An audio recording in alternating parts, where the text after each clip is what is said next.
Hi, Lindy. Nice picture here. In my comment, I mentioned that maybe you'd want to remove this object in the background here. I mean, I like the perspective lines, um, and I don't mind this line, but it's kind of out of focus object. You can't tell what it is. Maybe just a little distracting. The thing about, like, if you tried cloning that out, is that these the angle of the lines change with perspective. So um, there is a way to clone things where you maintain those lines, and I thought I would demonstrate that really, hopefully quickly. I'm going to create a selection, not with that tool. I'm going to create a selection for the area with that object in it, because I want to limit where I'm drawing with the cloning tool. I'm going to use the magic wand tool to try to subtract out the shoulder so that that's protected. I'm going to hold down the Alt key to subtract that from the selection. And it's not getting a lot of it. I mean, one way is just to keep selecting more until you get it exactly. I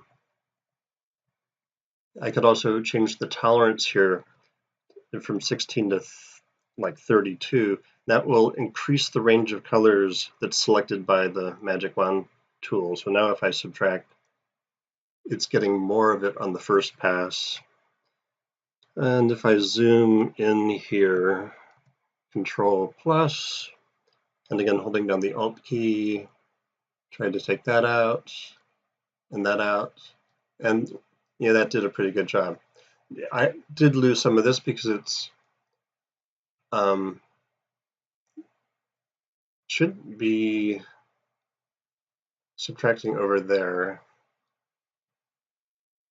Should only be doing contiguous areas, but I'm going to add that back in. I'll take the polygonal lasso, hold down Shift to add now, and just go ahead and select a bigger area. Try zooming out. So again, Shift. Okay, so I've selected this area where I want to draw, and that means I won't be drawing like on your shoulder accidentally.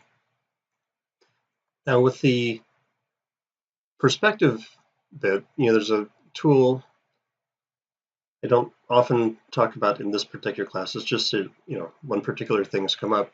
I go to Filter and go into Vanishing Point. And okay, I already tried this out. I'll just go ahead and delete that, show you where that came from. I want to create a perspective grid, basically finding the perspective in here. So with the perspective tool, I'm going to click on points that I think are part of a rectangle. It's in perspective, and it creates these grid lines. And if I drag it down here, I can see if it's still in perspective down here at this point. And then I'm also looking at these blue lines, and I can actually change the grid size a little bit. Oh, that's nice. You see these blue lines are actually matching the lines on the wall pretty well, but if I try adjusting it a little bit, I might get closer. So you can play with that until you have a grid that perfectly matches the lines on the wall. I mean, they don't have to be on top of the lines, but just the same angles. Now with that done, there's a special cloning tool in here, just like the cloning tool in the regular part of Photoshop. I'm going to have healing on. I think that'll work better. And I have a brush, but I'm going to select the source up here. Then I'm going to come down here and start drawing. You see it's copying the area up there, but it's changing the perspective on it.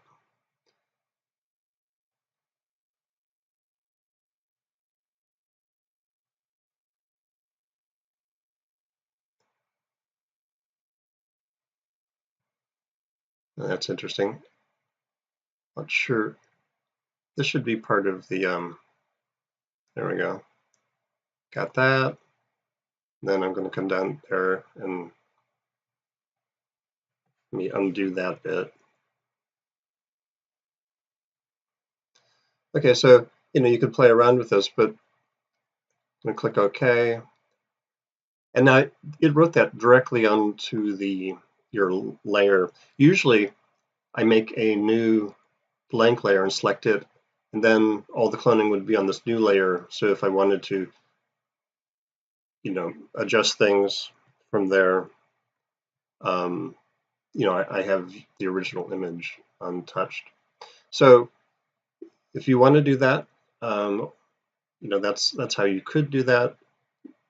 You could do further cloning or healing brushing or whatever within Photoshop here to clean it up more.